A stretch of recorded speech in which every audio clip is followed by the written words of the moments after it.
এবার আশুলিয়া থেকে সরাসরি যোগ দিচ্ছেন সহকর্মী ওমর ফারুক। ফারুক, গ্যাস সংকটের বিস্তারিত জানাবেন। চিন্তি, আপনাকে ধন্যবাদ। আমি আপনাকে জানিয়ে রাখি, ঢাকার শিল্পাঞ্চল আশুলিয়ার যে সকল সিএনজি পাম্পগুলো রয়েছে সেসব সিএনজি পাম্পে কিন্তু এই মুহূর্তে গ্যাস সংকট চরম আকার ধারণ করেছে।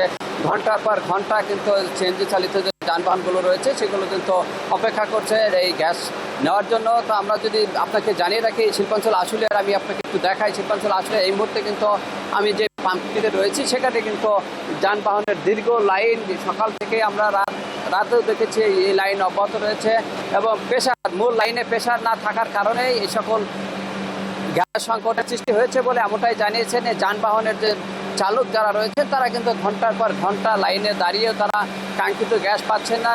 কিছু সময় অল্প প্রেসার থাকলেও কিছুক্ষণ পর আবার সেই প্রেসার চলে যায়, এমনটাই জানিয়েছেন সিএনজি পাম্প কর্তৃপক্ষ। তো এই যে সিএনজি গ্যাস সংকটের কারণে শুধু যানবাহনেই ক্ষতিগ্রস্ত হচ্ছে না, এখানে উৎপাদন ব্যাহত হচ্ছে। ঢাকার শিল্পাঞ্চল আশুলিয়ার যে শিল্প কলকারখানা রয়েছে সেখানে কিন্তু এই গ্যাসে কিন্তু বিভিন্ন কারখানা পরিচালিত হয় এবং তাদের যে বিভিন্ন উৎপাদন রয়েছে সেগুলো কিন্তু এই গ্যাসের উপরে নির্ভরশীল।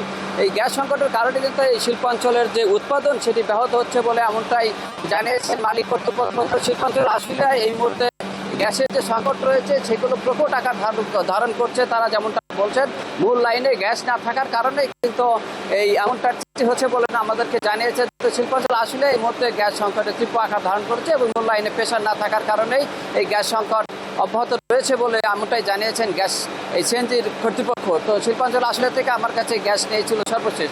চিন্তিয়া, ধন্যবাদ।